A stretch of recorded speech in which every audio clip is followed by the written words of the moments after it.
je vais commencer les présentations. Donc, là-bas, on a Io, qui vous venez d'Outrevidour, là, comme je disais tout à l'heure. Vous êtes dessinateur caricaturiste, mais vous ne travaillez pas à Place du Tertre à Montmartre, mais pour la presse, notamment la presse nationale économique avec les Échos. À côté de vous, il y a Man. Est-ce nécessaire de présenter à Montpellier, est-ce légal même de présenter Man ici à Montpellier? Donc, dessinateur à Midi Libre depuis 92 par là. Non, la question c'est depuis. Donc, c'est en nombre d'années, 30, plus d'une trentaine d'années. D'accord? Voilà. Donc, en passage, on remercie la presse quotidienne régionale en France qui, bon an, mal an, continue à faire travailler les dessinateurs de presse.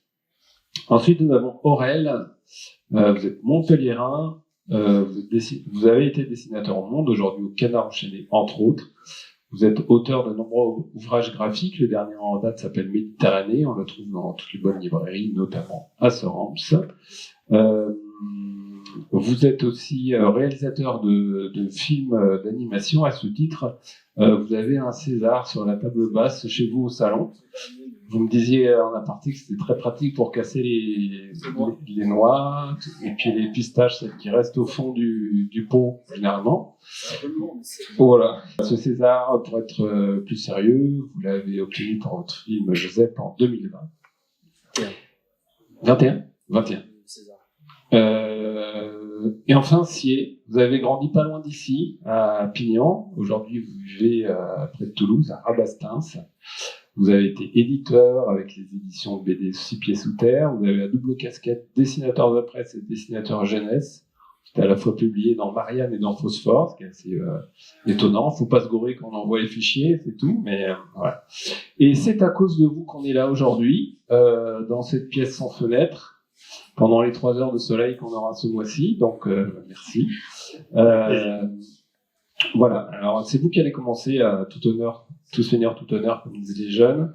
Vous êtes l'instigateur, on disait l'inventeur de ce livre. Et avant de parler du comment, vous allez me dire pourquoi. Quelle a été la rencontre, le déclic, le moment qui vous a donné envie de faire ce projet? Oh, le moment, on l'a tous vécu, je pense. On voyait tous sur nos téléphones portables, sur les réseaux sociaux, les images terribles qui nous parvenaient de Gaza. Je précise réseaux sociaux, on y reviendra tout à l'heure, c'est un détail qui a son importance. Et voilà, depuis l'attaque de Hamas et la réponse disproportionnée, disons-le comme ça, israélienne, on voyait ces horreurs, ces crimes hors de toute loi logique. Bref, c'était affreux. Et donc voilà, au creux de l'été, l'année dernière, en 2025, donc tout avait démarré en octobre, en 2023, et voilà, non. Je me suis dit quoi faire, comme nous tous, on est tous des citoyens, on regarde ça soit à la télé quand ça y passe, soit sur les réseaux sociaux, on se trouve toujours en position de non-assistance à personne en danger, dans notre pays, tranquille, loin de Gaza, même si c'est pas si loin que ça, hein, quand je me balade au bord de la Méditerranée, je pense toujours au pays qui l'aborde de l'autre côté, quoi. Et bref, quoi faire? Moi, je suis pas courageux, hein, j'ai pas le courage de partir là-bas, je suis pas homme politique, je suis pas soldat, je suis pas médecin. Tout ce que je sais faire, c'est dessiner, donc je me suis dit, bon, pourquoi pas tout simplement réunir des dessinatrices, des dessinateurs, leur demander un dessin pour Gaza et qu'on réunirait dans un bouquin, et le bouquin serait vendu au profit. On va en parler tout à l'heure de votre jeu. De quelle aide? Alors, il y a quand même une petite polémique à propos de ce livre, on est obligé d'en parler. C'est que vous nous vendez 100 dessins pour Gaza. C'est une arnaque. Et il y en a combien? Il y en a 126. Et alors? On aurait pu aller plus loin encore, mais il a fallu s'arrêter à un moment, sinon le livre aurait été beaucoup plus épais, il aurait été beaucoup plus compliqué, plus cher à fabriquer. En dehors de la blague, c'est-à-dire qu'il y a eu une réponse au-delà de vos espérances? Oui, tout à fait. Dans l'ensemble, j'ai eu un seul refus franc, et puis quelques refus polis.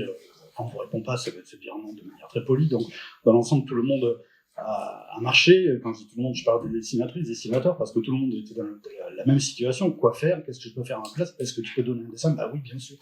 Voilà. Comment vous avez choisi ces dessinateurs? Est-ce que vous les avez choisis déjà, ou est-ce que vous avez fait un appel ouvert? Non, il y a une ligne éditoriale, d'abord, à laquelle je tenais, que je dirigeais, et puis il fallait faire vite, donc je me suis d'abord adressé aux collègues que je connaissais très bien, aux amis, et en leur demandant d'en parler à leurs propres amis, et donc voilà, ce livre c'est aussi une histoire d'amitié, finalement, c'est plein d'amour.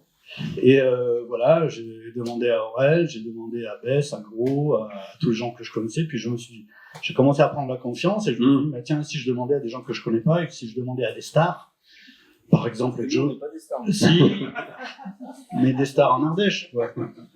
Non, je me suis dit, et si on demandait à Art Spiegelman et Joe Sacco, voilà, parce que c'est un petit milieu, et tout de suite on m'a dit, ah, pourquoi tu ne demanderais pas à Émile Ferris? Donc, est-ce que vous pouvez dire qui est Art Spiegelman? Art Spiegelman, c'est l'auteur de la bande dessinée Mouse, la première bande dessinée à avoir reçu le prix Pulitzer aux États-Unis, et qui reste un monument de la bande dessinée, qui relate l'histoire de la Shoah à travers le récit que lui a fait son père qui avait été déporté. Et voilà, c'est une œuvre majeure qui va bien au-delà de la bande dessinée, que je vous engage à découvrir si vous ne la connaissez pas. Et Joe Sacco, lui, c'est le dessinateur BD qui a inventé la bande dessinée de reportage. La BD de reportage, on en voit un peu partout aujourd'hui dans les magazines, dans les journaux. C'est vraiment lui qui a créé ce truc-là. Dans les années 90, il allait en Bosnie-Herzégovine pendant la guerre civile, il allait en Palestine déjà. Voilà, il a fait beaucoup de reportages dessinés. Et ces deux géants se sont unis récemment pour produire une petite bande dessinée, juste 3 pages, à 4 mains. Donc c'était un événement en soi déjà. Et c'est vrai que lorsque je les ai contactés, bon, d'abord ils ont dit oui tout de suite. Oui, mais on n'a pas le temps. Mais par contre, ce qu'on peut vous faire, c'est vous donner ces 3 pages de bande dessinée qui ont été très peu vues. Elles ont été juste publiées dans une revue aux États-Unis, une revue en Angleterre, une revue en France. C'est celle qui ouvre le livre. Et elle allait parfaitement comme introduction à ce livre. Donc c'est pour cette raison qu'on a mis en premier, outre le fait que Art Spiegelman, voilà, tout le reste des dessins est distribué par ordre alphabétique. Vous êtes mis par ordre alphabétique, comme ça vous étiez sûr d'être à côté de Ciné. Alors, on peut le dire Non, voilà. c'est tombé comme ça, mais j'en suis arrivé. Ouais. On va passer la parole à nos 3 acolytes. Vous avez passé le micro. Simplement, vous allez répondre à la question pourquoi vous avez dit oui quand Jérôme C vous a proposé de participer à ce projet, sachant que vous n'êtes pas payé en plus. Donc pourquoi vous avez dit oui, Aurel? Pour exactement les mêmes raisons qu'a exposé Jérôme. Ça va pas être très original, mais nous, la seule chose qu'on sait faire à peu près bien, c'est faire des dessins. Et quand face aux injustices, face aux horreurs comme ça, on n'a pas grand-chose d'autre que on peut faire des dons à des associations comme tout citoyen, mais on n'a pas grand-chose d'autre à faire de plus. Et le dessin est quand même un vecteur, un médium de grand public qui nous permet de prendre la parole. Donc on peut au moins faire ça. C'est pas grand-chose à notre échelle, mais c'est ce qu'on peut faire de mieux et de plus simple. Oui, mais je suppose qu'on vous en demande souvent de prêter des dessins pour l'expo, pour ci, pour ça. Oui et non. Enfin, oui, on nous demande régulièrement, mais là, il n'y avait pas. Quand Jérôme vient nous voir, ça fait quand même des mois et des mois et des mois que cette réponse disproportionnée et absolument qui se transforme en crime de guerre se perpétue. Et donc, chaque semaine, on fait des dessins, mais enfin, faire des dessins, bon, ben voilà, ils sont pas tous vus. Quand on fait du dessin dans des journaux, ben, on en produit beaucoup. Il faut de la place pour tout le monde. Le nombre de places n'est pas extensible, donc il y a un certain nombre de dessins qui passent, pas toujours ceux qu'on aurait envie de voir passer. C'est la règle du jeu. Donc quand on nous propose je sais même pas si le terme c'est s'engager, mais en tout cas d'être associé à un projet comme ça humain pour c'est même pas est-ce qu'on dénonce des faits dans nos dessins sans doute, mais le livre est pas là pour ça, et la participation au livre est pas là pour ça, elle est là pour aider. Donc c'est dans une démarche d'aide et de tendre la main. Non, enfin évidemment, puis en plus voilà, c'est Jérôme qui le propose, il n'y a pas de doute, on sait qui c'est, voilà, il n'y a pas d'entourloupe, donc c'est facile, c'est ce qu'on pense qu'il faut faire, et c'est demandé par quelqu'un qu'on connaît et en qui on a confiance. Il n'y a aucune raison de dire non. Ok. Man, voilà. Tu as le droit de dire pareil, etc. Ouais, avant. Pas pareil du tout. Moi, d'abord, je voulais refuser au départ, parce que je connais pas ce monsieur. Mais bon, c'est impossible de dire autre chose que ce que vous venez de dire, quoi. C'est exactement ça, quoi. Je vois pas pourquoi j'aurais refusé. Enfin, ça m'aurait paru complètement con, quoi, de dire non, que j'ai pas envie de m'engager là-dedans, rien à foutre. Enfin, je sais. T'as dit qu'il y en a qui n'ont pas répondu. Bon, ça m'étonne, quoi. Ça me paraît bizarre, quoi. Ça me paraît incompréhensible, quoi. C'est une évidence, quoi. Les évidences, ça se discute pas tellement, quoi. On fait, puis voilà. Qu'est-ce qui vous touche dans ce drame, vous, personnellement? Ce qui me touche, Oui. Ce qui me touche, c'est l'inhumanité, quoi, de ce qui s'est passé, quoi. Comme tout le monde, je crois que. Enfin, Comme vous. ouais. Il y en a qui mentent aussi. C'est complètement dingue. Et puis, il y avait aussi l'idée de reverser aux journalistes de Gaza. Je pense que c'est important. Jérôme va nous en parler après. Ouais. Io. Je prends celui-là. Ouais. Je vais tourner autrement. Moi, je trouvais qu'il y avait un problème médiatique quand même. On travaille tous pour des médias et le côté journalistique était quand même enfin, c'était la honte, quoi. Et donc là, cette proposition-là, qui est faite pour les journalistes, parce que c'est un territoire où il y a eu 200, je sais plus combien de morts là, 260, on n'a plus le droit de faire d'enquête, c'est pas normal, c'est là qu'on voit l'inhumanité. On revient à Jérôme, justement. Vous vouliez aider, et il y a la question se pose, aider comment? Vous l'avez trouvé, et aider qui? Vous avez fait ce choix-là, alors qu'on pourrait penser que finalement il y a des besoins plus urgents pour la population de Gaza que d'aider les journalistes. Alors pourquoi vous avez fait ce choix? Toutes ces questions sont arrivées en même temps que le projet. Est-ce que j'ai autour de moi des dessinateurs? Oui. Est-ce que j'ai des gens qui travaillent dans l'édition? Parce qu'il a fallu trouver un éditeur qui ait le courage d'accompagner ce genre de bouquin. Oui. Est-ce que je sais comment faire au niveau humanitaire? J'avais des proches qui travaillaient dans l'humanitaire. J'ai posé la question tout de suite, notamment des gens qui travaillent auprès de Francesca Albanese. Et on a travaillé... Qui est la rapporteuse spéciale de l'ONU pour le Moyen-Orient, le territoire de la Palestine. Et très vite, on en est arrivé à la conclusion que c'était pas tant d'humanitaire qu'il y avait besoin là-bas. Si je parlais des réseaux sociaux tout à l'heure, c'est parce qu'effectivement, cette situation elle est invisibilisée.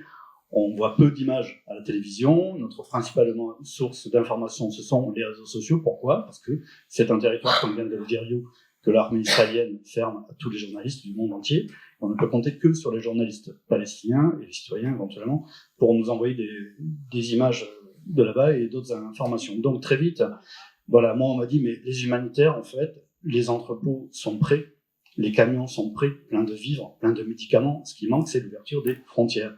Le seul moyen de permettre de travailler sur cette ouverture des frontières de Gaza, c'est faire pression.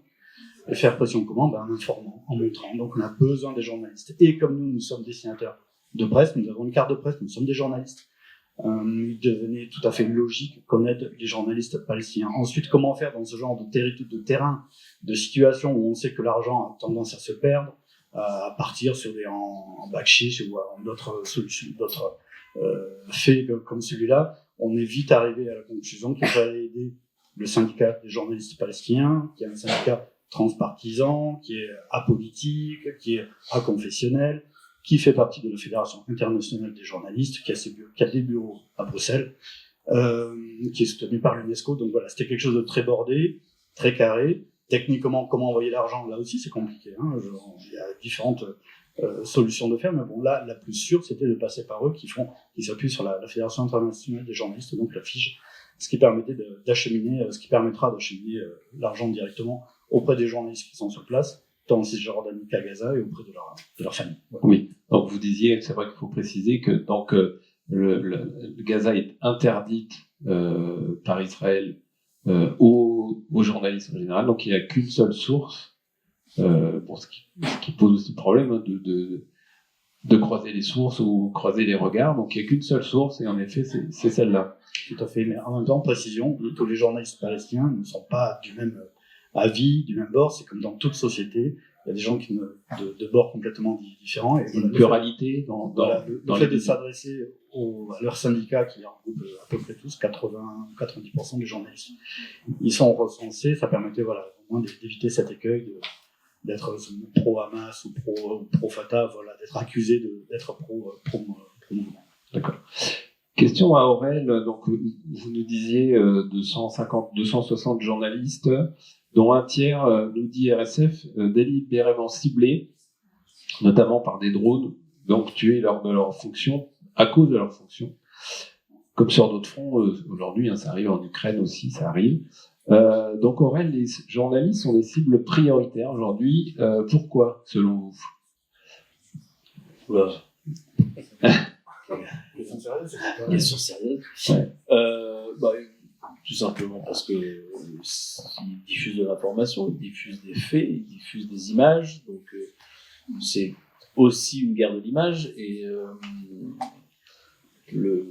s'il y a un bon point, c'est ce que disait un peu Jérôme tout à l'heure, s'il y a un bon point aux réseaux sociaux, c'est de mettre dans la main de chacun une manière technique de diffuser de l'information et de l'image face à laquelle il est confronté, ce qui n'est pas du travail de journaliste, parce que le journaliste, il contextualise, il met en perspective, etc. Il y a un vrai travail derrière, ce n'est pas juste transmettre une vidéo de ce qui se passe sous les yeux de la personne, mais en l'occurrence, là, les réseaux sociaux qui ont plein de défauts, qui peuvent avoir plein d'utilisations critiquables par ailleurs, là, sont d'une force parce ils permettent de remplacer ce que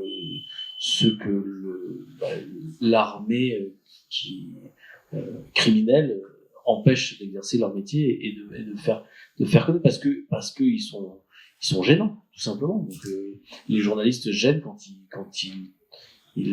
transmettent les faits, qu'ils les contextualisent, etc. Donc quand ils font leur métier, en fait.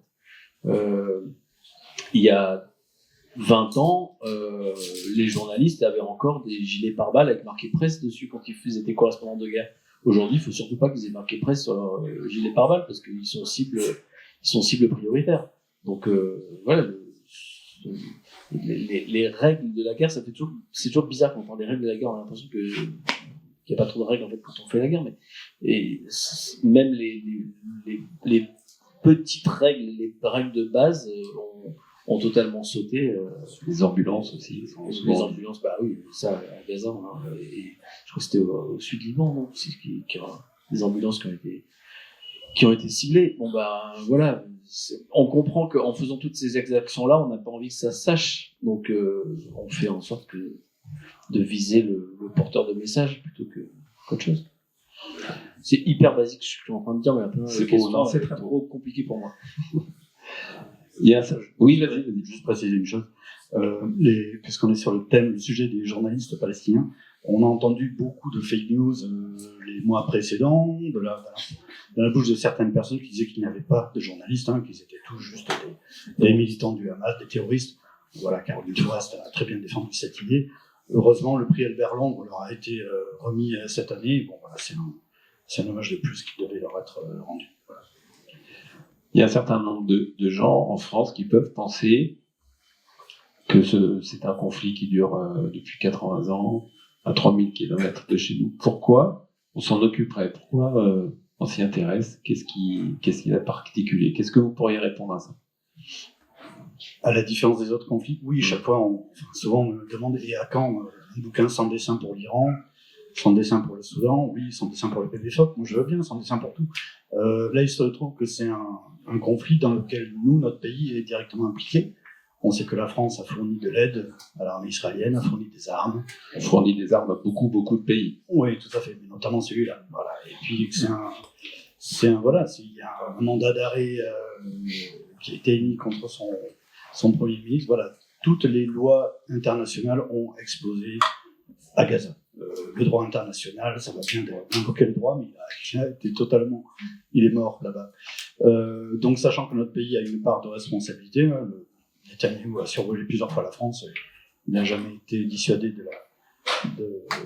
d'être arrêté ou de voir son avion détourné. Donc voilà, on a une responsabilité, nous, directement en tant que Français, et outre l'injustice en tant qu'être humain, tout simplement, qu'inspire cette situation.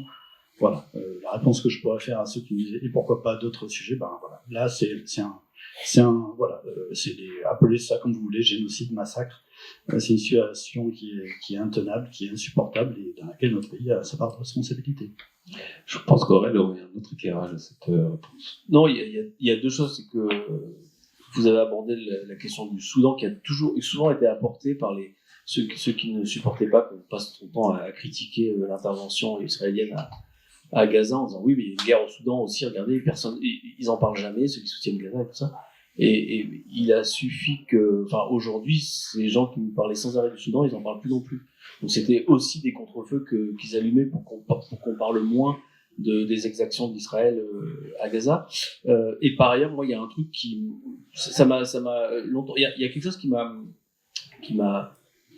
m'avait interpellé en disant, en effet, le 7 octobre, ce qu'a fait le Hamas, c'est horrible, comme nous on a vécu le Bataclan et tout ça, à l'échelle d'Israël, c'est énorme, c'est des crimes terribles, et c'est vrai qu'on n'a pas fait de livre sans dessin à ce moment-là.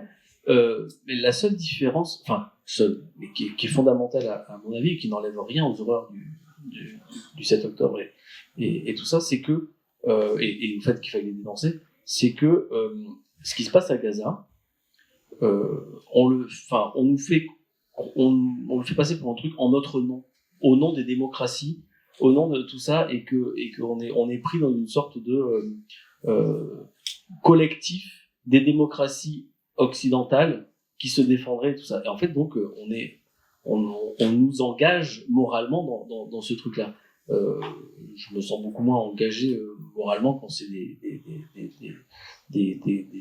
crimes terroristes et tout ça. Mais là, il y a une sorte même on a vu comment la machine médiatique s'est emballée, qu'il y avait la critique contre les exactions de l'armée israélienne était très peu dénoncée, ou si on y allait vraiment doucement. Et voilà, il y avait une sorte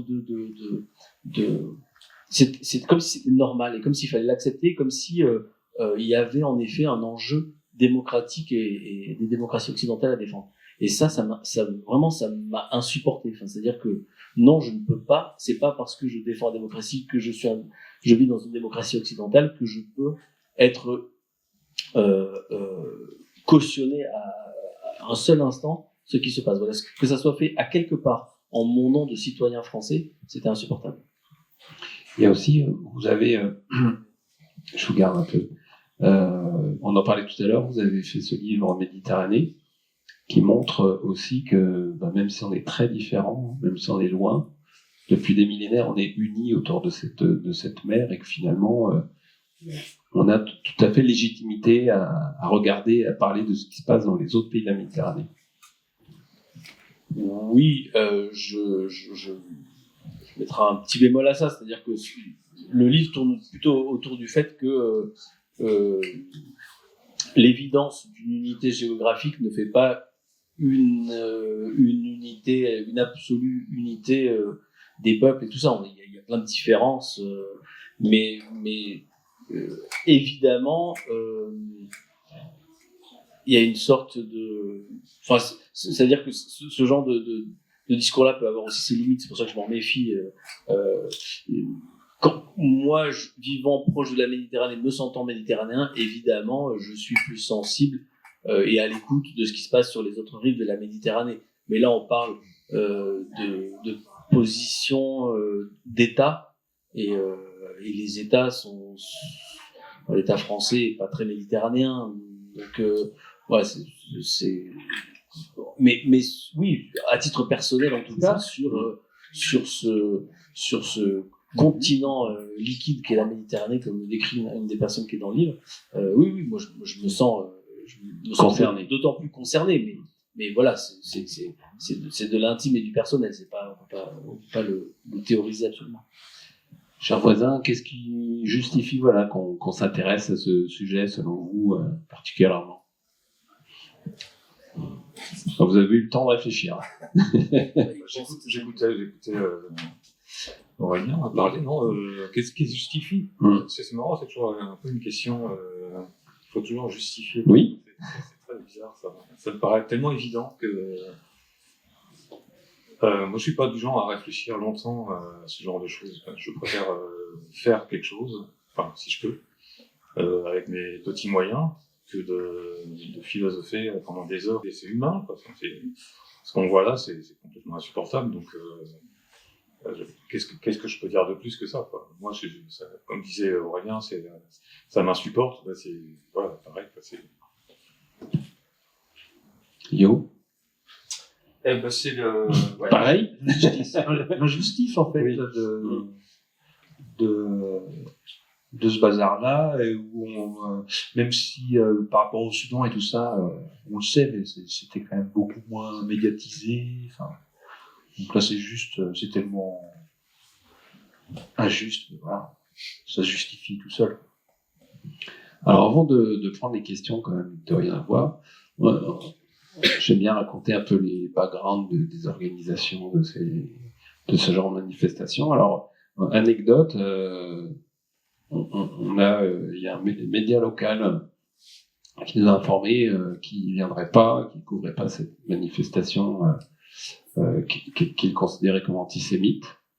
Et une association représentative de Palestiniens qui ne viendrait pas dans un établissement qui est notoirement pro-Israël. Donc voilà, on était bien bordés de chaque côté, mais ça veut dire qu'on ne peut pas parler de ce sujet sans choisir un camp, on a l'impression quand même.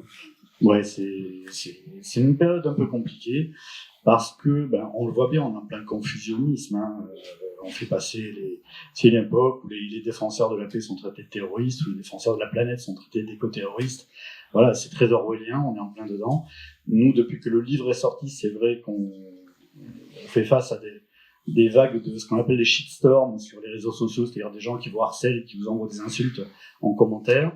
À part ça, on en est à la 5-6e rencontre là en librairie. On était à Montreuil, à Paris, à Marseille, à Toulouse. Tout s'est toujours très bien passé, ne vous inquiétez pas. Et puis oui, de toute façon, oui, sujet sensible. On est toujours sur une ligne de crête, mais quand je parlais tout à l'heure de la ligne éditoriale, c'est que voilà, ce qui m'intéressait, c'était d'éviter les dessins franco-français, c'est-à-dire la caricature à la française, j'appelle ça les dessins façon Charlie Hebdo qui sont très rentre-dedans. J'ai voulu éviter, mais en même temps, je voulais éviter les colombes de la paix. Bon, on en a quelques-unes quand même. Donc voilà, j'ai essayé de trouver un entre-deux, un juste milieu. Le fait de s'adresser à des dessinatrices, des dessinateurs qui soient du monde entier, ça permet une pluralité de regards, une approche culturelle complètement différente. Et voilà, je sais qu'il y a 2 jours, j'étais en visioconférence avec des étudiants de l'université d'Hébron, en Palestine, Cisjordanie, qui découvraient le livre. Et voilà, les retours étaient, c'était étonnant de voir ces gens qui, pour certains, sortaient de prison, certains avaient des morts dans leur famille et qui découvraient ce livre et étaient assez subjugués, riaient même parfois. Qu'on s'intéresse à eux. D'abord qu'on s'intéresse à eux, puis de voir les dessins. C'est pas facile, le dessin, l'humour, hein, on le sait tous là. L'humour, c'est très culturel, c'est très référencé, c'est très très compliqué. Voilà, moi j'ai fait en sorte d'avoir le plus de femmes de dessinatrices possible, le plus de dessinateurs du monde entier possible. Il était hors de question qu'on soit entre Français, entre Européens, entre Occidentaux, pour avoir cette pluralité de points de vue. J'espère, je crois, y être arrivé. Merci à tous et merci à Sorens.